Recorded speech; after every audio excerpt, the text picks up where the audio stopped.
What is the darkest thing you have ever done and don't regret? When my father was dying and in pain, I was the one who told the doctors he had been through enough and we couldn't see him suffer anymore. Doctor injected him with something, I assume a morphine megadose, and he passed peacefully moments after. Euthanasia may not be legal in UK, but compassionate doctors know what. I don't regret it because my pa made me promise I would have his back when he got sick or old. I am sad he got sick and never got to get old. Woke up at 3 AM to look at the Milky Way in the middle of nowhere, Utah. When I was 13, my extremely drunken father was swinging at my dog trying to punch him. I kicked the old bastard down a flight of stairs, breaking every rib in his left side, some twice, and puncturing a lung.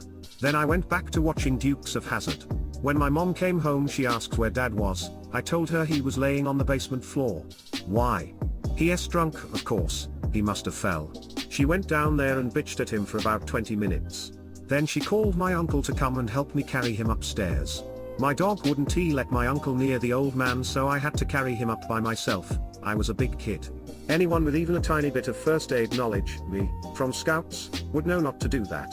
He then spent the next 4 days getting sober enough, not sober, to go to the hospital.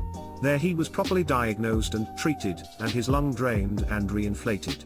While he was able to smoke, yep, smoke right there in his hospital bed. They did not provide alcohol on the hospital menu. So he went into withdrawal. Delirium, tremors and all.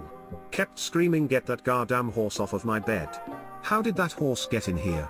Used to drive the bed around his old neighborhood and describe the sights to people. That lasted about a week. Then, and I don't know how this works, the doctors refused to release him from the hospital and moved him to the psych ward. He spent 2 months or so in there being treated for addiction. During that time, no children, dogs or wives were physically, mentally or emotionally abused at our house. Not once. For the first time in about 30 years. Eventually he was discharged, and much to everyone's shock and utter disbelief, he never drank again. Or beat his wife. Or abused his children. His grandchildren absolutely worshipped him and competed for his favor. He was kind and generous and a great source of wisdom and humor for them. They've named their own sons after him and have his name tattooed on their flesh. Ultimately he died of cancer. And when he did, I held him in my arms and looked him in the eyes so he wouldn't be scared or die alone. I was his primary caregiver for the last 7 years of his life. Zero regrets. I planned to kill a man.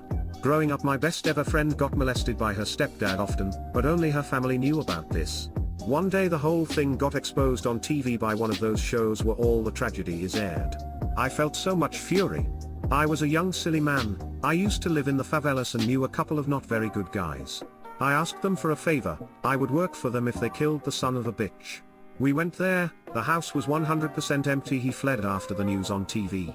I got lucky, really, could have wasted my whole life right there. Serving rude people decaf coffee when they asked for regular.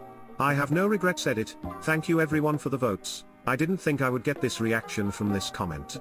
FYI, I have heard many stories of people doing this and a lot worse.